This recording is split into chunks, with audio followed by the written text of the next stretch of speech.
Hi, this is Firestarter, and this is a review of the SH Figuarts War Machine Mark II, and this is the packaging. If you haven't seen the Age of Ultron movie from the Avengers, I recommend you watch it. And this is a representation of that Mark II War Machine. So we have the name right here, logos everywhere. This is a Tamashi Web Shop exclusive, so we have the logo right here. Just surprising that it doesn't have the English version underneath. So we have the figures on both sides, and then at the back we have some poses and some of the details for War Machine Mark II. So let's open the box so I can tell you more about the figure. War Machine Mark II is a descendant of the SH Figuarts Iron Patriot, share most of the same traits and features but without the red and white blue and the star on the chest. The setup for the look and feel will not be complete without the shoulder cannon, which you can place on either side of the back shoulder to add versatility in both positioning and how you would strategize your camera angles. Like I said, the figure is almost a mirror image of Iron Patriot with 6 extra wrist replacements and 7 effects, 2 pairs of flight mode, 1 for the gun, and a pair for the repulsor blasts. I still have the same annoying description of its old pair of wrists that have the wrist guards already, while the rest needs to share with the default hands. Only 1 pair has pegs and have their wrist guards with either of the hand effects. The gun has several joints to have it point in different directions, but again, this is not as dynamic as the first War Machine. So this is just a side-by-side comparison between Mark 1 and Mark 2. Mark 2 is obviously has a thinner frame, and also the height, Mark 2 is actually taller than Mark 1, and you can obviously see the difference between the paint applications. This is more have a metallic feel to it, but this is totally a mix of matte and the silver paint. And at the back you can see the difference between the details. So let's go through the articulation points of Mark 2.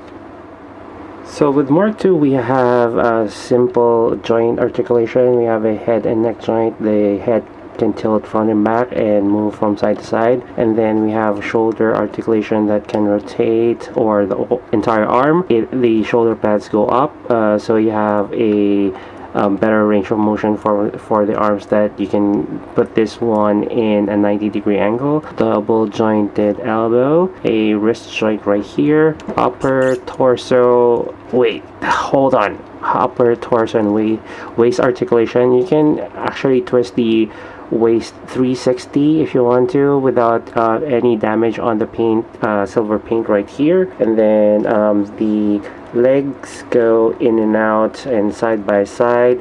This panel right here is on a separate joint, so you can have a 90-degree angle on the leg. And then we have a double jointed knee, an ankle joint, and a toe joint right here. Very stiff. It's kind of difficult to move those. So other than that, the inner thigh right here has a different joint system. So you have a joint right here while you still have a joint right here, and then these panels right here go up, so you can move the ankle or the entire foot all the way to the back. And then some of the panels right here, like this one, as I mentioned, in order for you to do a wrist replacement, there are 4 hands that you need to do this. You have to remove the hand guard, take out the wrist, and then replace it back, and then put it back. So it's kind of annoying in a way, because it is really time consuming. Instead of having those already placed on the other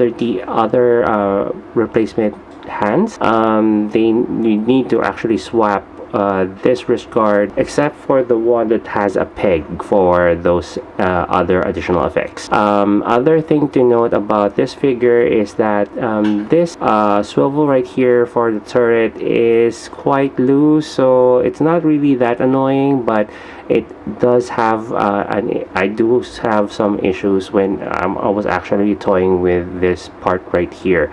And some of the things that some of the community people who are into SH figure arts, they do this wobble test like so. So the upper torso does have a loose joint, as you can see right here, and then the leg does wobble quite a lot. with just a few wiggle movements right here. You can see the leg is already bent, and the head is tilted already forward, so it's kind of loose for a figure, but it doesn't impede you on doing some possibilities for Mark II. So those are the things that you need to know about this figure.